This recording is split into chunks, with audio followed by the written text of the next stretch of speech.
Hola profesor, por acá Javiera, espero esté teniendo una muy buena tarde y si ya llegó hasta este punto de la presentación, se lo agradezco muchísimo.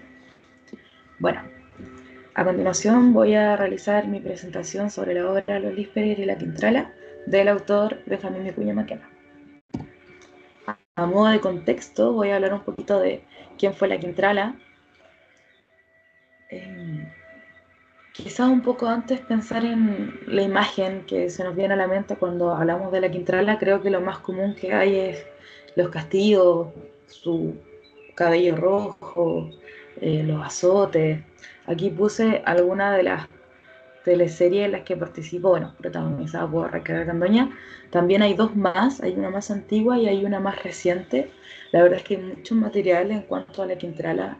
Creo que tiene un reconocimiento a nivel, no sé si mundial, pero sí al menos internacional,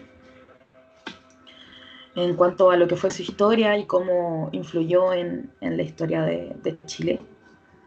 Y en la historia de la humanidad también, que estamos hablando de, bueno, en estos años no existían derechos humanos, pero bueno, es un tema que es importante hablarlo, sobre todo cuando, bueno, más adelante vamos a profundizar en eso, sobre todo cuando hubo mucha impunidad en todos estos casos de los que se habla, algunos sean mitos, algunos sean verdades.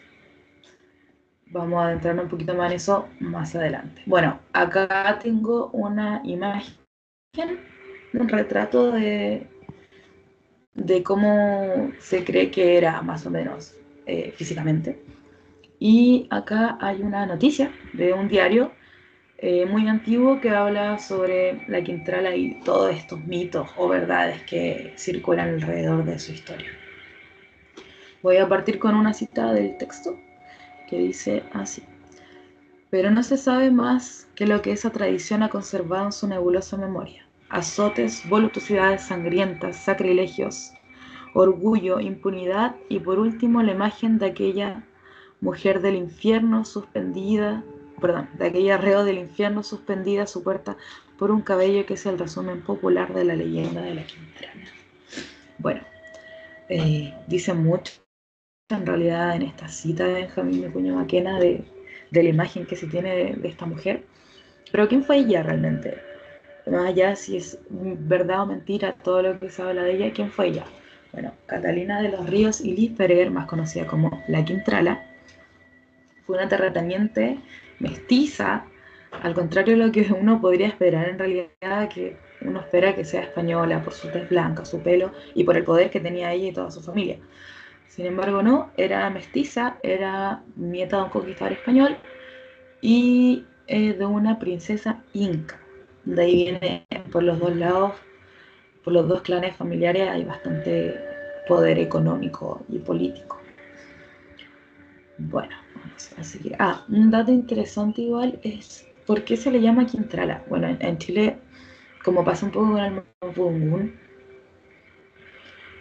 las palabras van cambiando. Ya bueno, en este mismo texto, de hecho, está escrito en español antiguo, es bastante complejo leerlo, pero es muy interesante la forma de escribir y cómo le llamaban algunas cosas.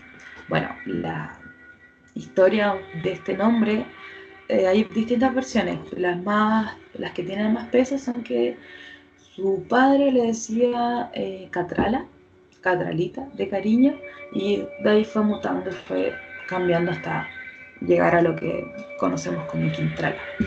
Sin embargo, también hay otra historia en cuanto a su nombre que tiene que ver con una flor roja, como el color de su pelo, que es el quintral. Si no recuerdo, es como una flor venenosa también, entonces igual es interesante igual la conexión que hay entre el que se llama quintrala y esta flor.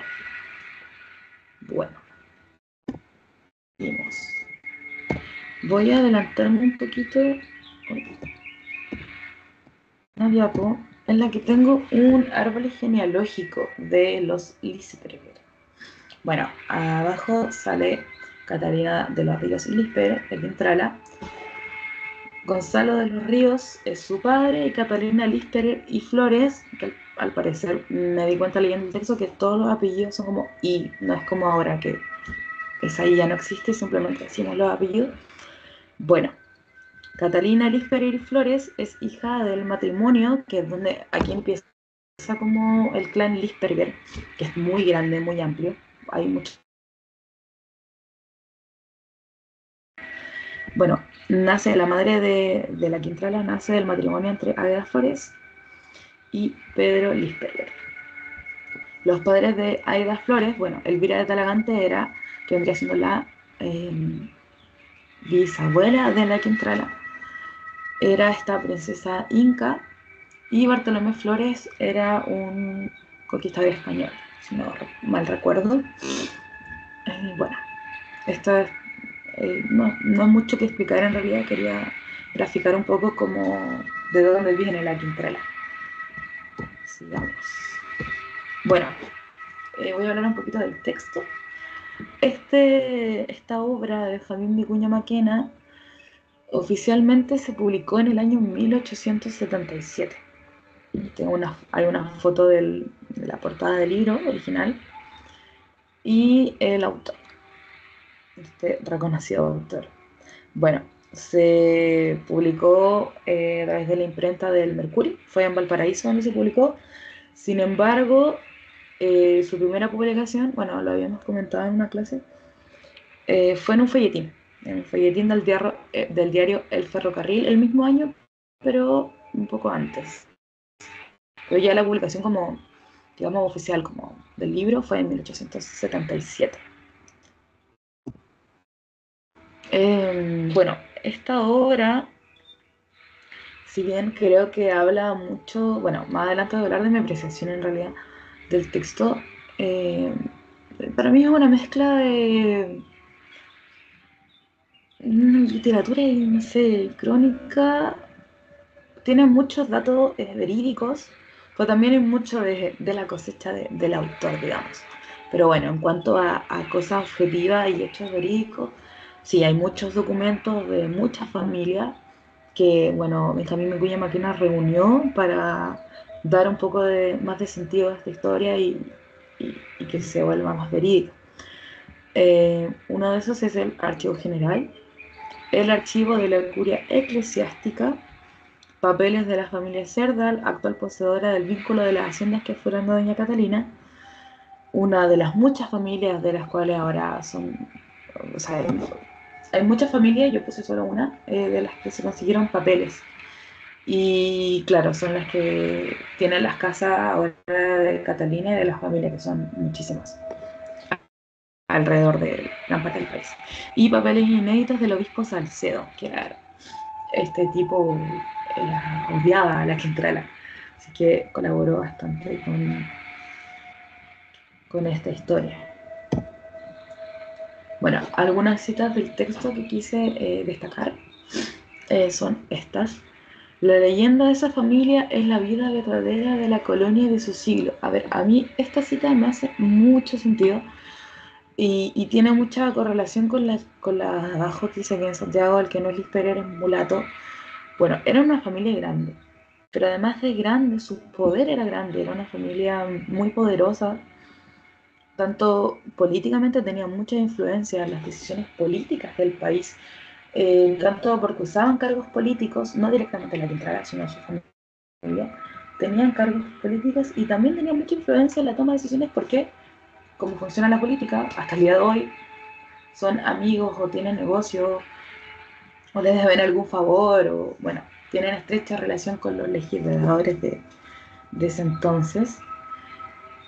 Y estaban por todas partes, estaban realmente vivían en, en la quinta región, en la sexta región, en la región metropolitana, en la Quintrala tenía un montón de casas y fueron algunas de las que heredó, o sea, ella tenía primos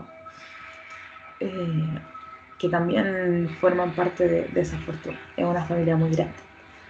Eh, bueno, además de que, claro, aparte el hecho de que tuvieran muchos terrenos implicaba que le daban trabajo a muchas personas, trabajadoras de los que se sabe que ella abusaba y sometía y torturaba y después culpaba. Pues bueno, eso va a hablar más adelante. Y bueno,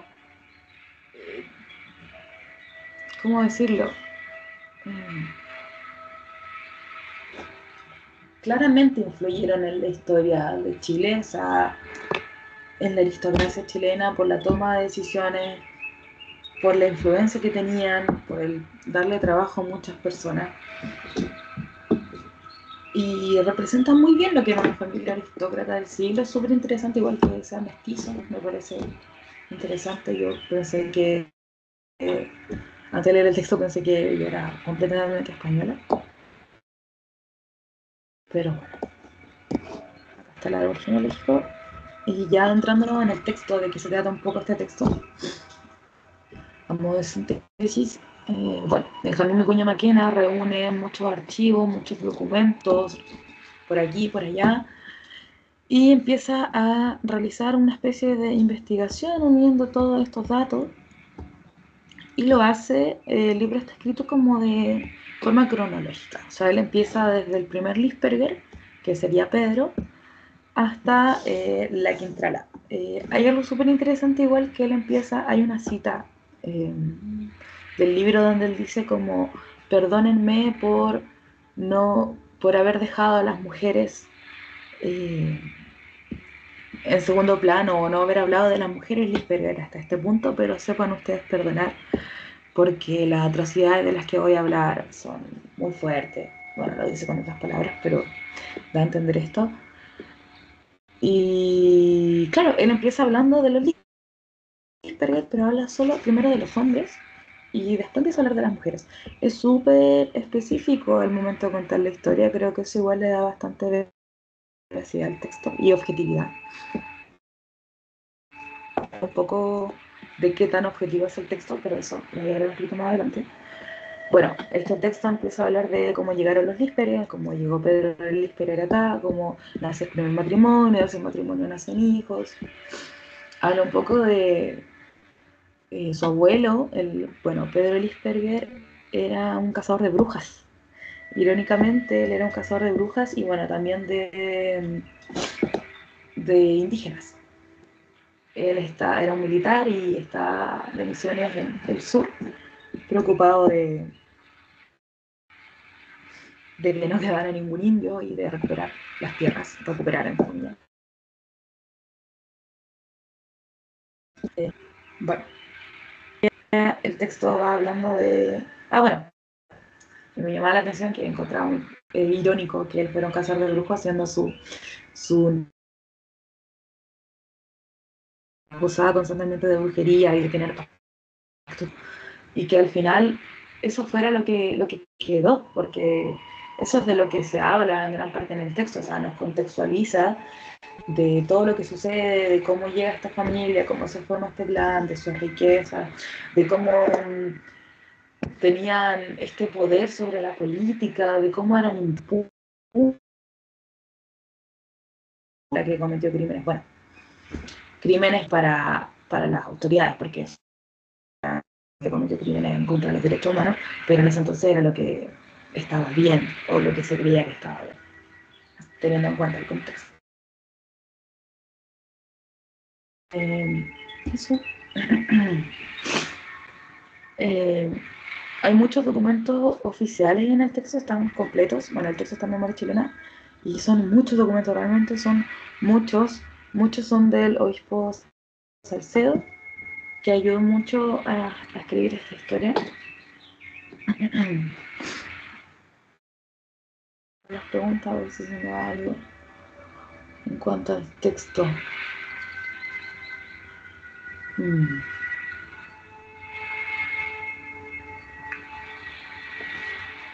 Ah, bueno, esta foto que está acá es parte del testamento de la Quintrala. Me pareció importante ponerlo. Hay un video igual donde sale el testamento oficial muy, muy antiguo. Que está, eh, bueno, la Quintrala, claro, para entrarnos un poco más en su historia, ya el libro contextualiza dónde viene la familia, pero en cuanto a ella, hay toda una especie de análisis de el comportamiento de la Quintrala, porque ella se comportaba así, muy no comprendiendo la brutalidad de sus actos. De hecho, cuando ella murió, ella se arrepintió mucho. Bueno, ella enfermó, no murió, bueno, para ese entonces creo que era una buena edad para morir, no murió tan joven, pero sí, teniendo en cuenta los años de vida que tenían las personas, en realidad murió a una edad prudente, creo yo. Ella pidió creo que más de 500 misas en su nombre y donó mucha de su fortuna. Ya cuando, bueno, ella tenía mucha fortuna porque su familia fue falleciendo y ella heredó muchos terrenos, mucha plata y cada vez hacía crecer más su fortuna. Después se casó. eh, y bueno, su abuela fue quien la crió y un poco ya de lo que habla el texto. Su abuela fue quien la crió y estaba muy preocupada porque la Quintrala no iba a encontrar marido y era como, ¿cómo controlamos a esta niña, a esta joven que no tiene piedad, que se manda pura embarrada? Entonces le encontraron un marido a la Quintrala y al contrario de lo que se esperaba, como que se confabuló con su esposo y empezaron a cometer más crímenes y como que se potenciaron. Tuvieron muchos proyectos juntos, bueno, él falleció. Bueno, en el libro también habla de la maldición de las mujeres, por eso creo que Vicuña Maquena habla un poco de, discúlpenme por no haber hablado de las mujeres antes, pero me van a saber entender, y es porque su abuela y su madre también cometieron homicidio. Bueno, y la Quintrala mata a su padre, creo que es un detalle que se me estaba escapando, que es importante. O sea, el primer homicidio de ella fue su propio padre, lo envenenó. Él estaba enfermo, le hizo una comida, un té, no recuerdo muy bien, y lo envenenó. Y bueno, ese fue el primer caso de impunidad que hay en torno a la historia de ella. Después vendrán muchos más y todos fueron, no sé si perdonados, pero no hubo, nunca fue juicio, digamos. Eh, y en esos años que o era muy fácil que te llevaran a juicio o nunca te llevaban a juicio porque las pruebas no tenían tanta consistencia, pero bueno, ella nunca fue juzgada en estos tiempos donde colgaban a la gente en la plaza pública. También algo interesante que hacía ella era que culpaba a sus trabajadores de los crímenes. Lo encuentro muy fuerte porque estas personas las mataban, no se las quemaban, pues las mataban en la plaza pública, las colgaban. Eh, También tenía ella maneras como de llevar a cabo sus torturas. Bueno, acá la imagen sale, la más conocida creo que son los latigazos, pero también a las mujeres les cortaba el seno, a los hombres les cortaba la lengua.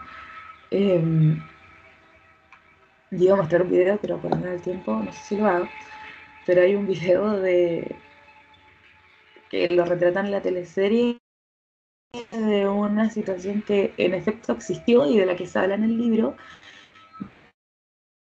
en su casa. Y en un arrebato de furia, de ira, se enoja con este Cristo y le dice: aquí en mi casa nadie me mira mal, y manda a sacar al Cristo. O sea, este tema de mandarle a cortar la lengua a los hombres, bueno, ella mató a su padre. Yo creo que igual hay un tema ahí súper interesante de analizar cómo ella se vinculaba con los hombres. Y el cortarle de la lengua a alguien es súper simbólico, están mandándote a callar, o sea, te callas o te callo. Sí, me parece interesante. Y bueno, ya que estoy viendo un poco más hacia lo reflexivo, voy a ir a la parte de las preguntas. Puse varias, tengo muchas interrogantes aparte de este texto, la verdad. Bueno, la primera dice: teniendo en cuenta el contexto sociopolítico en el que fue escrito el libro, ¿se podría decir que la precisión de Vicuña Maquena es objetiva? A ver, ¿a qué me refiero con esta pregunta? Entendiendo que este libro que fue escrito en 1800 fue escrito por un hombre, eh,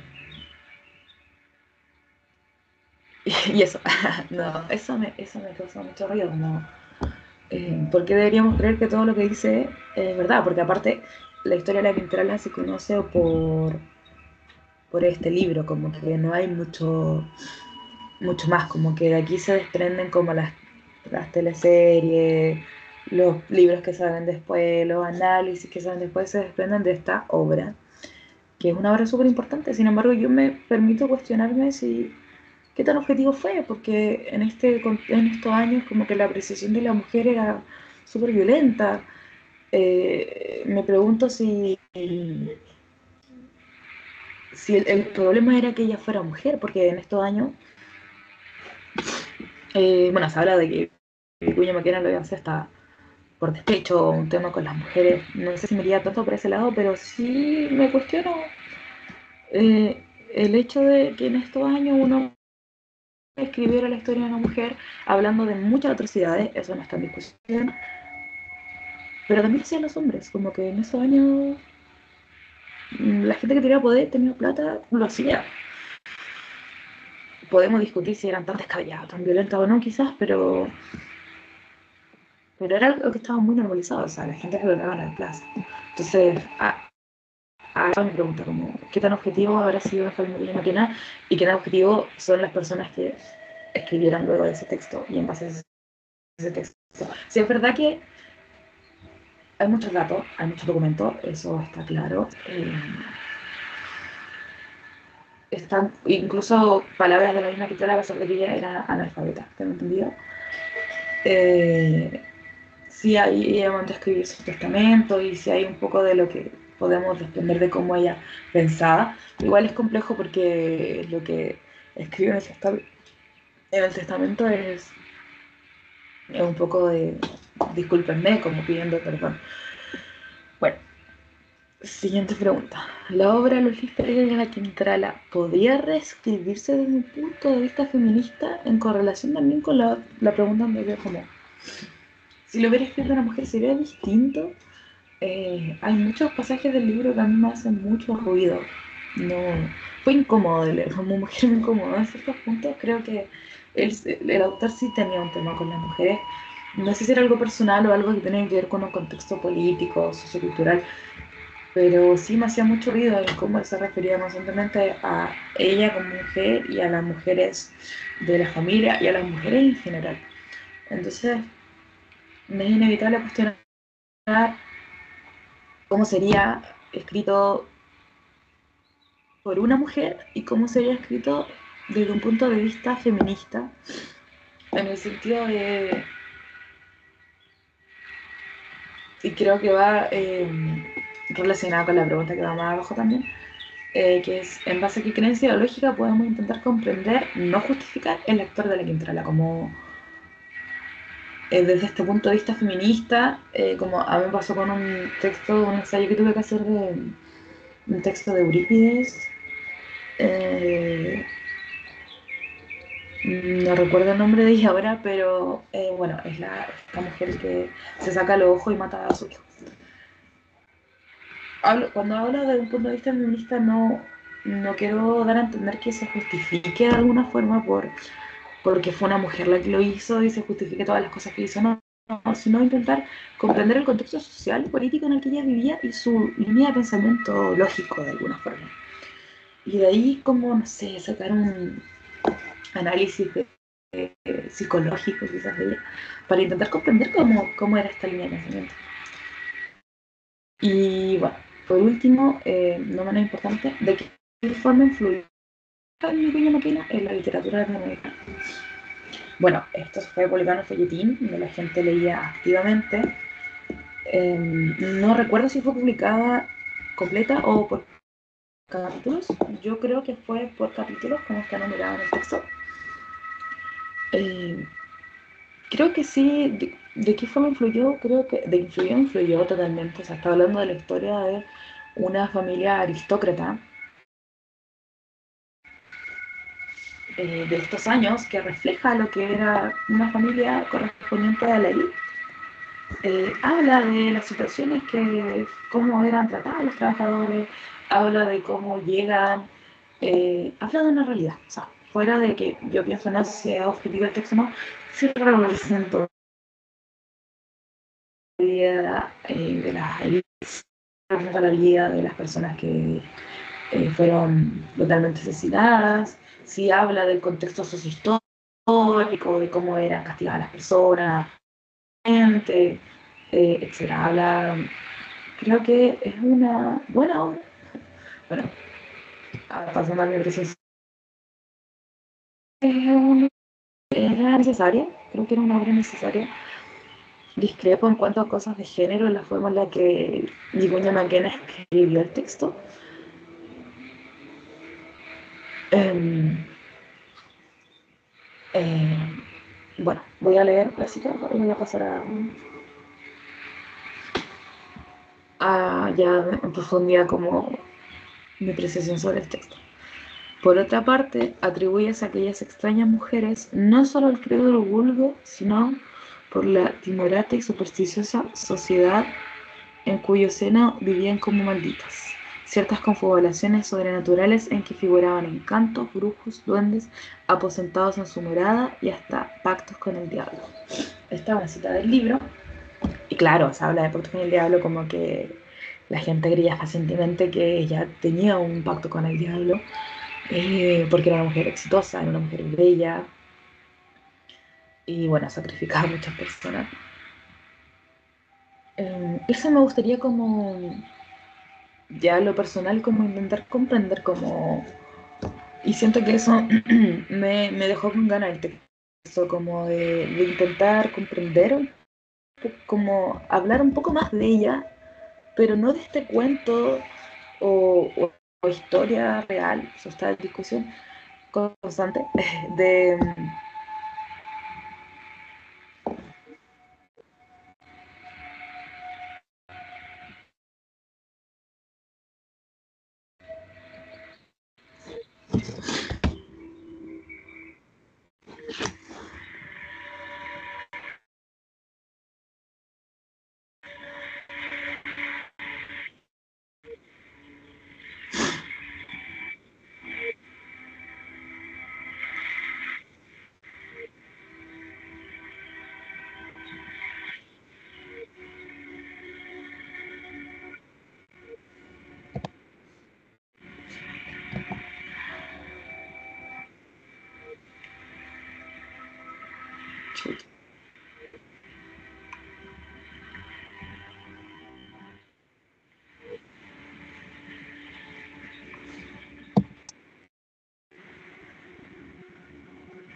Ya, voy a seguir. Después yo creo que voy a editar esto. Bueno, me recuerdo que em,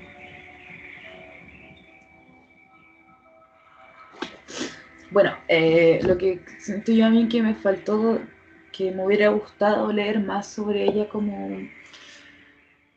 de ella, como quizás hubiera, no sé, hubiera sido muy interesante que hubieran diarios de ella, para poder entender un poco más cómo pensaba ella y cómo ella veía la vida y por qué hacía lo que hacía, como no justificándola, sino como tratando de comprender esa línea de pensamiento, valga la redundancia. Siento que es un texto mucho más completo. Eh, Sin embargo, creo que sí, es un texto que era necesario, era importante que existiera y bueno, el Javier Maquena se encaminó en esta misión. Eh, Eso, yo creo que el tema finalmente con la Quintrala es que era mujer. Me parece interesante esa tesis de algo que hacían tantos hombres en esos años, algo que estaba muy normalizado, como que se sabe que los trabajadores eran maltratados. Eh, Quizás se puede discutir el nivel de violencia, pero sí era algo que estaba muy normalizado y que todo el mundo hacía, o sea, no todo el mundo con poder y que tenía el dinero y el poder para hacerlo. Yo creo que el tema es que ella era mujer. Bueno, creo que es un tema que se discute mucho en cuanto a la Quintrala y también entendiéndolo desde un punto de vista más feminista, como situando la atención en ella, pero no de este, como decía, este cuento, historia, relato, crónica. creo que habría sido bastante interesante. Creo que, no sé si un prejuicio, creo que sería muy arriesgado, pero sí yo me adentraría más en ella, en su filosofía de vida, directamente. Bueno, voy a mostrar un video, pero creo que por honor al tiempo, por pasarme con el tiempo, no sé si hacerlo, es cortito, bueno, igual lo voy a dejar, pero no es necesario que lo vean, era solo para complementar un poco la presentación cuando planeaba hacerla en clases. Y es un poco de... Sale esta escena de la que había hablado, de la que sale, se habla en el texto y sale aquí. Es un extracto de la teleserie que hicieron en el programa de Peapa que muestra como archivo de la televisión, cositas más antiguas. Y bueno,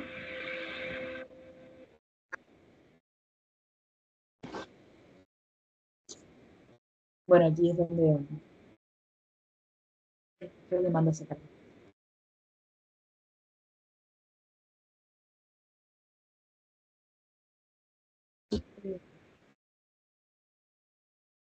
Era lo que se ve, ella se inauguró y todo. Tuvo una de